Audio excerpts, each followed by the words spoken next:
2 வடை ஒரு tea. Hi guys, welcome to channel. இப்போ India south Africa match இப்போ தான் முடிஞ்சிச்சு.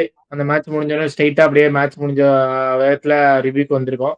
இந்தியாவோட ஃபர்ஸ்ட் லாஸு அந்த 2023 வேர்ல்ட் கப் ஃபைனலுக்கு அப்புறம் இதான் ஃபர்ஸ்ட் வேர்ல்ட் கப்ல லாஸு. அதுக்கப்புறம் என்ன நடந்துச்சுன்னா எல்லாமே நடந்துச்சு.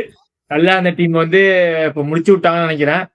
ஃபர்ஸ்ட் இந்த மேட்சோட டாஸ்ல என்ன ஆரம்பிப்போம். டாஸ் வின் பண்ணி பவுலிங் எடுக்கணும்னு அரவிந்த் சொன்னா. ஆனா ஏடன் மார்க்கர் வந்து பேட்டிங் எடுத்தாங்க. டாஸ் வின் பண்றவங்க வின்னு சொன்னா டாஸ் வின் பண்றாங்க. ஆனா அது மட்டும் நடந்துச்சு. அதே நான் ப்ரிவியூல சொன்ன மாதிரி வருண் சக்கரவர்த்தியோட ஒஸ்ட் பர்ஃபார்மன்ஸ் வந்து சவுத் ஆப்பிரிக்காவோட தான் வந்த மாதிரி இன்னைக்கு வந்து வருண் சக்கரவர்த்தி பிரிச்சுட்டாங்க. 2 பேருமே சிக்ஸ் அடிச்சு. சரி, என்ன ஆச்சு, என்ன எப்படி போச்சு சொல்லு. எங்க தப்பு நடந்துச்சு இந்தியாவுக்கு? நான் சொன்ன மாதிரியே டாஸ் யார் பண்றாங்களோ அதான் மேட்ச் வின் பண்ணுவாங்கன்னு சொன்னேன். ஆனா நீ ப்ரெடிக்ஷன்ல சொன்ன, நான் சவுத் ஆப்பிரிக்கான்னு அப்பயே சொன்னேன். சவுத் ஆப்பிரிக்கா எனக்கு என்ன தோணுது. நான் ஃபர்ஸ்ட் இன்னொன்னு சொல்லிட்டேன். இந்த வாட்டி கப்பு யார் அடிக்க போறாங்கன்னா ஒன்னு சவுத் ஆப்பிரிக்கா, இன்னொன்னு வந்து ஆட்கால் என்னன்னா இங்கிலாந்து. இவங்க 2 பேர் தான். எனக்கு யான்னு தெரியல, இங்கிலாந்து தான் அடிக்குமோன்னு ஒரு தோணிக்கிட்டே இருக்கு. ஸோ சரி, நம்ம இந்த மேட்சை படி பார்த்தோம்னா ஃபர்ஸ்ட் திங் எங்க தப்பு பண்ணோம்னா டீம் செலக்ஷன்ல அக்சர் பட்டேல உள்ள கொண்டு வரணும். வாஷிங்டன் சுந்தர இதுலதான் எனக்கு ஒரு கேள்வி இருக்கு. இந்த வைஸ் கேப்டன் ரூல்ங்கிறது கில்லுக்கு மட்டும் தான் அப்ளிகபிளா? அந்த கில்லுக்காக மேக் பண்ண ரூல் மட்டும் தான். வைஸ் கேப்டன் ரூல் இருந்தா டிராப் பண்ண முடியாதுன்னு ஒரு ரூல் ஒண்ணு இருந்தது. சரி, வைஸ் கேப்டன் ஆடியா ஆகணும். அதுக்காக தான் அந்த வைஸ் கேப்டன் ரூலை கொண்டு வந்தாங்க. எப்படி நீ வந்து அக்ஷர் பட்டேல டிராப் பண்ணிட்டு எந்த ரூலும் வரல வரல. ஆனா அந்த ரூல் தான் இருக்குன்ற மாதிரி பேசிக்கிட்டாங்க. அதனாலதான் வந்து 1500 பேசுவானோ, வன்மத்தனா கக்குவானோ.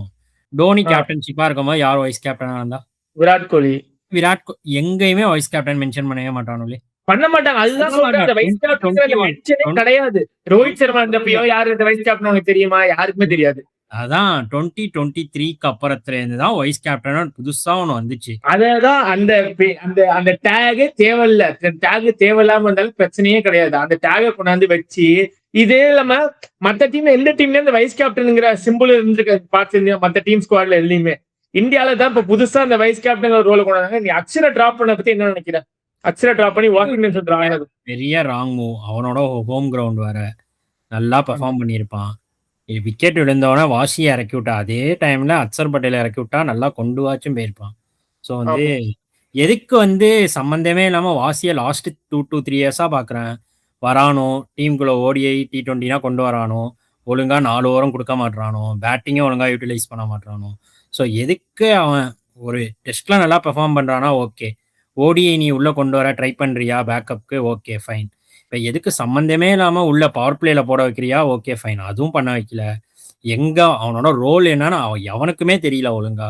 நீ வந்து அக்ஷர் பட்டேல் வந்து நல்லா பாத்தீங்கன்னா 2024 வேர்ல்ட் கப்ல அங்க ஃபைனல்ல அவன் நாக்கு தான் குரூஷுவல். இதே மாதிரி ஒரு சிச்சுவேஷன்ல வந்து அழகா ஸ்பின்னரை நீ வந்து சூரியகுமார் யாதவ் அடுத்து பெஸ்ட் ஸ்பின் பேட்டர் என்ன கேட்ட அக்ஷர் பட்டேல் தான் நம்ம டீம்ல. அவனை டிராப் பண்ணது வந்து என்னால வந்து அக்செப்டே பண்ணிக்க முடியல. இந்தியன் டீம் நல்லா இருந்த இந்தியன் டீம் எவன் குறுக்கேலா போந்தான்னு தெரியல. திடீர்னு சம்பந்தமே இல்லாம திடீர்னு ஒரு பிளானோட இன்னைக்கு வந்தானோ முடிச்சு விட்டான். நான் இன்னொன்னு என்ன சொல்றேன்னா 180 வந்து அடிக்க வேண்டிய டோட்டல் இது, ஓகேவா? இல்லடா அந்த பிட்ச் அப்படி இல்லடா அடிக்க வேண்டிய டோட்டல் நீ சொல்ற. அவங்க 2 டீம்ல அந்த 2 பேட்டர் அவுட் ஆயிருந்தா அவங்களுக்குமே ஸ்ட்ரகிள் பண்ணாங்க ஸ்டார்டிங்ல. அதே அந்த 2 பேட்டர் வந்து அவங்க வந்து அட்டாக் பண்ணாங்க. Okay, one thing, Ahmedabad pitch இப்ப மட்டும் இல்ல, அகமதாபாத் பிட்ச் ஐபிஎல்லையும் சரி இப்பவும் சரி ஃபர்ஸ்ட் ஐபிஎல் எல்லாம் 200 மேலே அடிக்க முடியும். ஃபர்ஸ்ட் ஒரு 6 ஓவர்ஸ் கண்டிப்பா ஸ்விங் ஆகும், ஓகேவா? ஃபர்ஸ்ட் 6 ஓவர்ஸ் ஃபேசர்ஸ்க்கு கண்டிப்பா வந்துடும். நீனே பாரு, எல்லாரும் வேஸ்டா அவுட் ஆனாலும் full unwanted wickets first drop ஆனது எல்லாமே. அதால இந்த டீமோட அப்ரோச்சாவே அவங்க சொல்றாங்க, கேட்டா நாங்க அக்ரெசிவ் பிராண்ட் ஆஃப் கிரிக்கெட் தான் ஆடுவோம்னு சொல்லிட்டு. எந்த பார்த்த சிச்சுவேஷன் பாட்டியா இல்லையா வந்தா மொத பால். சரி, இதுல வந்து ஒரு பிரச்சனை வந்து என்னன்னா வந்து ஸ்ட்ராட்டஜில வந்து எனக்கு ஒரு பெரிய கொஸ்டின் மார்க். ரொம்ப ப்ரிடிக்டபிளா இருக்காங்கன்னு நினைக்கிறேன் இந்தியன் டீம். ஒரு பிளான் வச்சிருக்காங்க, ஹர்ஷதீப் சிங், தூபே, ஹர்திக் பாண்டியா வச்சுட்டு பும்ராக்கு 1 ஓவர் பவர் பிளேல கொடுக்கறது. பும்ராவை இல்லைன்னா பும்ராவோட 3 ஓவர் பவர் பிளே யூஸ் பண்றது, இல்ல 2 ஓவர் பவர் பிளே யூஸ் பண்றது. இல்ல ஃபிக்ஸ்டான ஸ்ட்ராட்டஜி ரொம்ப ஃபிக்ஸ்டா அந்த டெம்ப்ளேட்டா ஃபாலோ பண்ணா நான் ஃபீல் பண்றேன். வேணுன்றப்ப பும்ராவ யூஸ் பண்ணிக்கிற மாரி இந்த மும்பைல யூஸ் பண்ணுவாங்க கரெக்ட்டா. ரோஹித் சர்மா கரெக்ட்டா யூஸ் பண்ண எப்ப விக்கெட் வேணுமோ அப்ப எடுத்துடுவான். இன்னைக்கு பாத்தீங்கன்னா விக்கெட் வேணுன்றப்ப பும்ரா யூஸே பண்ணல. வருண் சக்கரவர்த்திக்கு பேக் டு பேக் குடுத்து, வாஷிங்டன் சுந்தருக்கு வருண் சக்கரவர்த்தி குடுத்து, துபே குடுத்து அடி வாங்குனாங்க. நல்லா தெரியுது ஃபர்ஸ்ட் 6 ஓவர்ஸ் ஃபேஸர்ஸ்க்கு நல்லா வருதுன்னு. ஸோ வந்து 2-2 குடுக்குறானுலா குடுத்து 3 விக்கெட் விழுந்துருச்சு. அட்டாக் பண்ணிட்டு அழகா நெக்ஸ்ட் 2 விக்கெட் எடுத்துட்டு போயிட்டே இருக்கலாம். வந்து வருண் சக்கரவர்த்தி ஓகே ஒரு ஓவர் ட்ரை பண்ணான். திருப்பியும் வந்து என்ன கேட்டா வந்து திருப்பியும் வந்து பும்ராவே வச்சு அட்டாக் பண்ணிருக்கலாம். ஆமா. பும்ராவுக்கே அட்டாக் பண்ணிருக்கலாம். பும்ராக்கு இன்னொரு ஓவர் ட்ரை பண்ணிருக்கலாம். ஏன்னா நீ அந்த இடத்துல மில்லரையோ இல்ல பிரேவிஸ் அவுட் ஆகியிருந்தீங்கன்னா மட்டும் தான் உங்களுக்கு அடுத்து. பிரேவிஸ் தான் நல்லா ஸ்பின் விளையாடுவானோ தெரியும். திருப்பி என்ன ஈகோவால என்னன்னு தெரியல. அந்த வருண் சக்கரவர்த்திக்கு வாஷி இது வந்து பிளானே இன்னைக்கு வந்து டோட்டலி ஃபிளாப் தான் நான் சொல்லுவேன். ஆமா. பேட்டிங் சைடுல பார்த்தா நம்ம நேத்தி பேசின மாதிரி இன்னைக்கு இஷான் கிஷான் தான் ஸ்ட்ரைக் எடுத்தான். வந்து ஸ்ட்ரைக் எடுத்தான். ஆனா அபிஷேக் சர்மாக்கு போட்ட பிளால இஷான் கிஷான் அவுட் ஆயிட்டான். மார்க்கம் வந்தது காரணம் வந்து அபிஷேக் சர்மாவை காலி பண்ண அவுட் ஆனது இஷான் கிஷான். நீ இதை பார்க்கணும். இப்ப வந்து எல்லா டீமும் இந்தியாவுக்கு ஆப்போசிட்டா இப்ப கிறிஸ்கேல் பேட்டிங் பண்ணா அஸ்வினுக்கு ஓவர் கொடுப்பாங்க இல்ல ஆஃப் ஸ்பின்னர் கொடுக்குற மாதிரி இப்ப வந்து இந்தியானா ஓவர் ஆஃப் ஸ்பின்னர். ஆனா இந்தியன் டீமோட வீக்னஸ் எல்லா டீமும் கண்டுபிடிச்சிட்டாங்க. இந்தியன் டீமோட ஓப்பனிங் வீக்னஸ் இன்னைக்கு வந்து அவனு ஸ்ட்ரைக்கா மாத்தினதே ஒரு பெரிய தப்பு தான். எதுக்கு அதுவே கான்ஃபிடன்ஸ் ஸ்லோ ஆயிடுச்சு. அது தேவையே இல்ல. வச்சு விளையாட வேண்டியதான் அபிஷேக் சர்மா வச்சு. தேவையில்லாத ஷாட் அவன். நான் திருப்பி சொல்றேன் இஷான் கிஷான் என்னதான் ஃபார்ம்ல இருக்கட்டும் ஓகேவா, இனிமேல் வரப்போற மேட்ச்ல ஸ்பின்னர்ஸ்க்கு எதிராக அவன் எப்படி விளையாடுவான்னு மட்டும் பாரு. அதுதான்டா நான் என்ன ஃபீல் பண்றேன்னா வந்து பைலேட்டரல் சீரீஸ்ல நீங்க ப்ரிப்பேர் பண்ற பிச்சும் எல்லாம் வந்து ஓகே, எல்லாம் நீங்க 235 260 அடிக்க முடியும். ஒரு வேர்ல்ட் கப்னு ஒரு டோர்னமெண்ட் வரப்ப அவ்வளவு டீம்ஸ் பெர்ஃபார்ம் பண்றப்ப ஈஸியா அவங்க வீக்னஸ் அனலைஸ் பண்ணி ஸ்ட்ராட்டஜைஸ் பண்ணிடுவாங்க. இப்போ எக்ஸாம்பிளுக்கு ஐபிஎல்ல பாத்தியா ஒரு வருஷம் பயங்கரமா அடிச்சிருப்பான், அடுத்த வருஷம் பார்த்தா ஒன்னையே பெர்ஃபார்ம் பண்ணிருக்க மாட்டான். ஷார்ட் அவுட் பண்ணிடுவாங்க எல்லா டீமும் ஈஸியா பண்ணிடுறாங்க. அபிஷேக் சர்மாவோட மெயின் ப்ராப்ளம் நான் என்ன பாக்குறேன்னா வந்து லெக் சைட் கேம். அவனோட லெக் சைட் கேம் இல்லவே இல்லை.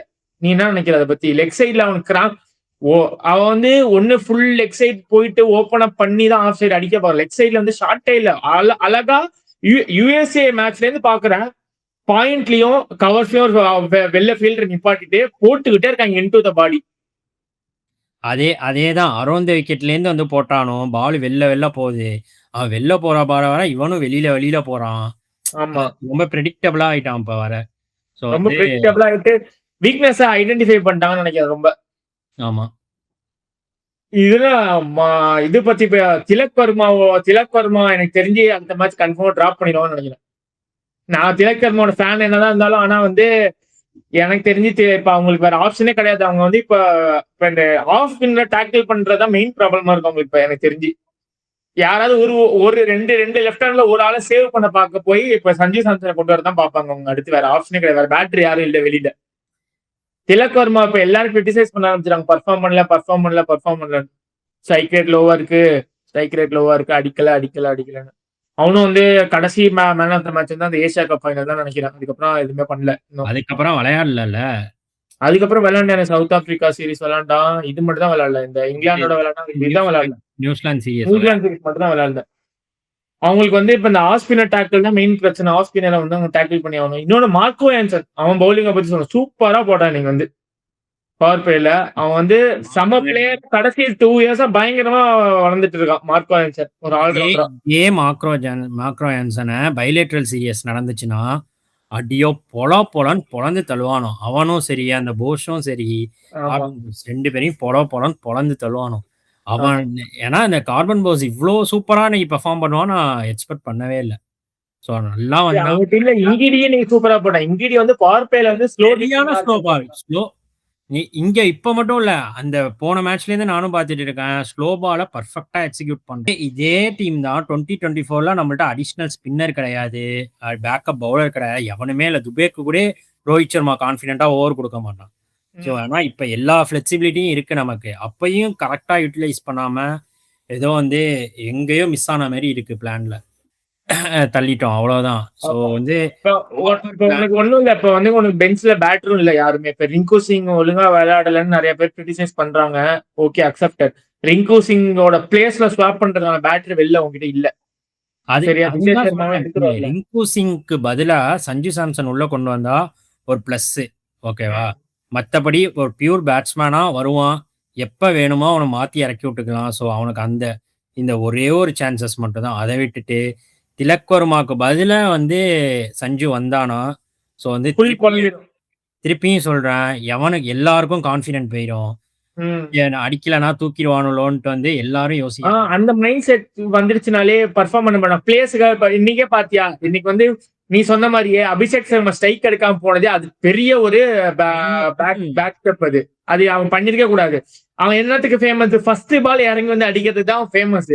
அவன் பாக்கற மார்க்கம் பால் எடுக்க இசான் கிஷன் போய் ஸ்ட்ரைக் எடுக்கிறப்ப தெரிஞ்சிச்சு என்னடா இது டிஃபென்சிவ் மூவ் ஃபர்ஸ்டே வச்சுட்டாங்கன்னு. பட் ஆனா வந்து அவங்க வந்து மேனேஜ்மெண்ட் பவுலிங் மேனேஜ்மெண்ட் வந்து நல்லா பண்ணிருந்தாங்க. இன்னைக்கு சூப்பரா பண்ணிட்டாங்க பவுலிங் மேனேஜ்மெண்ட். அவங்க வந்து கரெக்டா அவங்க வந்து ஏடன் மார்க்ரம் இன்னொரு ஓவர் கொடுத்தான்னு வச்சுக்க, கண்டிப்பா ஃப்ரீயா போயிருப்போம். கண்டிப்பா அடிச்சிருப்பாங்க.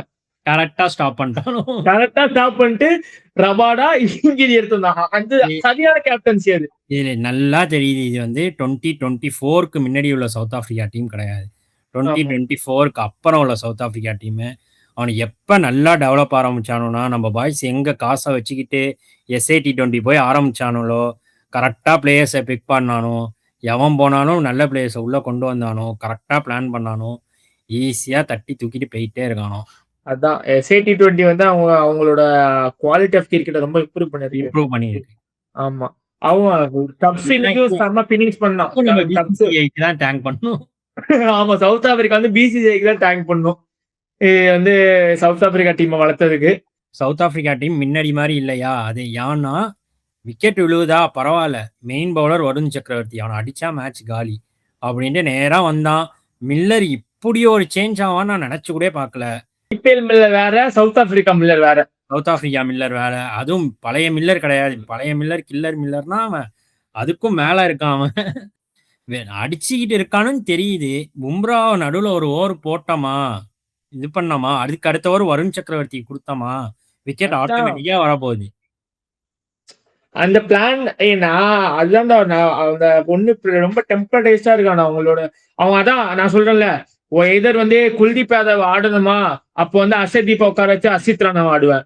அதே மாதிரி குல்தீப் யாதவ் ஆட வேணாமா, அந்த இவனை தூக்குனா அவனை தூக்கணும், அவனை தூக்குனா இவனை போடுறோம், அந்த அந்த காம்பினேஷன்லயே ரொம்ப யோசிக்கிறாங்க. இன்னைக்கு அக்ஷர் பட்டேல் விளையாண்டுதான் இன்னும் அந்த பேட்டிங் டெப்த் இருந்திருக்கும் ஈஸியா. வாஷிங்டன் சுந்தர் அந்த இடத்துல அக்ஷர் பட்டேல் ஆடினா கண்டிப்பா ஒரு 20-25 பாலாவது ஆடி இருப்பான், இன்னும் ஆடி இருப்பான். வாஷிங்டன் சுந்தர் என்ன ஆவறானோ இல்லையோ அவங்க அப்பாட்ட போய் சரியான அடி வாங்குவான்னு நினைக்கிறேன் இன்னைக்கு நைட்டு. ஆமா, அவன் அப்பா வந்து ஓப்பனிங் சொல்லிட்டு இருப்பாரு. அப்பா சரியான டென்ஷன் ஆயிருப்பாரு. நானும் போட்டு அடிய இதுக்கு மேல நான் வாஷிங்டன் சுந்தர் நான் சப்போர்ட் பண்ண மாட்டேன். இதுக்கப்புறம் வந்து நிறைய நான் வந்து காலேஜ் டைம்ல இருந்து நான் சொல்லிட்டேன், வாஷிங்டன் சுந்தர் RCBல இருக்கப்பயே ஓப்பனிங் ஆடுதுன்னு சொல்லிட்டு இருந்தேன். ஆனா வந்து டெஸ்ட்ல இம்ப்ரூவ்டான கிரிக்கெட்டர் இருக்கிற அளவுக்கு லிமிடெட் ஓவர்ஸ்ல வரல. லிமிடெட் ஓவர்ஸ்ல அவனோட குவாலிட்டி வரல, பண்ண முடியல. ஆக்சுவலா RCBல வந்து பவர் பிளேல நல்லா பெர்ஃபார்ம் பண்ணான். ஃபர்ஸ்ட் வந்து அவன் பவர் பிளே ஸ்பெஷலிஸ்டா இருந்தான். அவன் பவர் பிளேல போடுறதே நிப்பாட்டிட்டான். இப்போ எனக்கு தெரிஞ்சு அவனோட டென்த்தே அதுல இருந்து வெளில வந்துட்டான்னு நினைக்கிறேன். அவனுக்கு எங்க போனாலும் அதேதான். எப்படி KL ராகுல், சஞ்சு சாம்சன் அடி வாங்கிட்டு என்ன ரோல்னே தெரியாம இருந்தானோ அதே மாதிரி தான் இவன் ரோலும். என்ன ரோல்னே தெரியாம வந்து டீம்ல விளையாண்டுட்டு இருக்கான். இந்தியன் டீம் சூப்பர் 8ல வந்து ஒரு மேட்ச் தான் உன்னால லூஸ் பண்ண முடியும். அடுத்த மேட்ச் ஜிம்பாப்வே கூட சென்னையில இருக்கு இந்தியாவுக்கு. அந்த மேட்ச்ல என்ன பண்ண போறாங்க? இந்தியா ஜிம்பாப்வேவையும் போட்டு தாக்கணும், வெஸ்ட் இண்டீஸையும் போட்டு தாக்கணும். அதில் எந்த மாற்றமும் இல்லை. சவுத் ஆப்பிரிக்கா வெஸ்ட் இண்டீஸை போட்டு தாக்கணும், அவ்வளோதான். ஒரே ஒரு இது மட்டும் தான் இருக்கு. சவுத் ஆப்பிரிக்கா வெஸ்ட் இண்டீஸை போட்டு தாக்கணும், ஓகே. இல்லைனா நம்ம பாய்ஸ். திருப்பியும் சொல்றேன், சவுத் ஆப்பிரிக்கா இங்கிலாந்துக்கு தான் கப்பு வரப்போகுதுன்னு எனக்கு தோணிக்கிட்டே இருக்கு. ஸோ நோட்டிட் எங்கேருந்தே வந்து இங்கிலாந்து உள்ள வந்து கப்படிக்க போறானோ. சரி, ஓகே, அவ்வளவுதான். இந்த மேட்சோட முடிஞ்சு. இந்தியாவோட ஃபர்ஸ்ட் லாஸ் இந்த வேர்ல்ட் கப்ல வந்துருச்சு. அடுத்த மேட்ச் எப்படி பர்ஃபார்ம் பண்றாங்கன்னு பார்ப்போம். வியூவர்ஸ் கமெண்ட் பண்ணுங்க, யார் இஷான் கிஷனை ஒன் டவுன் ஆக்குவாங்களா, திலக் வர்மாவை டிராப் பண்ணி சஞ்சு சாம்சனை கொண்டு வருவாங்களா, இல்ல ரிங்கு சிங்கை டிராப் பண்ணி சஞ்சு சாம்சனை கொண்டு வருவாங்களா, இல்ல அவுட் ஆஃப் த பாக்ஸ்ல இருந்து கில்ல தூக்கிட்டு வருவாங்களா திருப்பி, இல்ல வந்து அக்ஷர் திருப்பி வருவாரா, வாஷிங்டன் ரோல் என்ன நடக்க போகுது, திடுக்கிடும் தகவல்களை எதிர்பார்த்து காத்திருக்கலாம். இல்லைன்னா ப்ராபபிலிட்டி ஆஃப் இந்தியன் பிளேயிங் லெவல்னு போட்டு எல்லா ப்ராபபிலிட்டியும் போட்டு குடுத்தா வந்து கம்பீர ஒரு மேட்ச் ஒரு ப்ராபபிலிட்டில விளையாண்டு குலுக்கல் முறையில் தேர்ந்தெடுக்கப்படும்ன்ற மாதிரி தேர்ந்தெடுக்க வேண்டியதான் இனிமே. ஒரு மேட்ச் ஒரு ப்ராபபிலிட்டில விளையாண்டு வந்து இந்தியன் டீம் தான் நமக்காக வந்து விளையாண்டு காமிப்பாங்க. செமிஃபைனலுக்கு போறப்ப வந்து கான்ஃபிடன்ஸே இல்லாம போனா ரொம்ப கஷ்டம். இந்தியன் டீம் டாப் ஆர்டரோட கான்ஃபிடன்ஸ் இல்லாம போனா. அது பார்ப்போம் எப்படி பெர்ஃபார்ம் பண்றாங்கன்னு. உங்களோட தாட்ஸ் என்னன்னு கமெண்ட் பண்ணுங்க. அடுத்து என்ன பண்ணுவாங்க இந்தியான்னு. அடுத்தடுத்த வீடியோல சந்திப்போம். ஃபைனல்ஸ் ஆட சொல்லி முடிச்சிரு. Okay. Thank you guys. Bye. Bye guys. இதோட முடிச்சிடலாம். பாய்.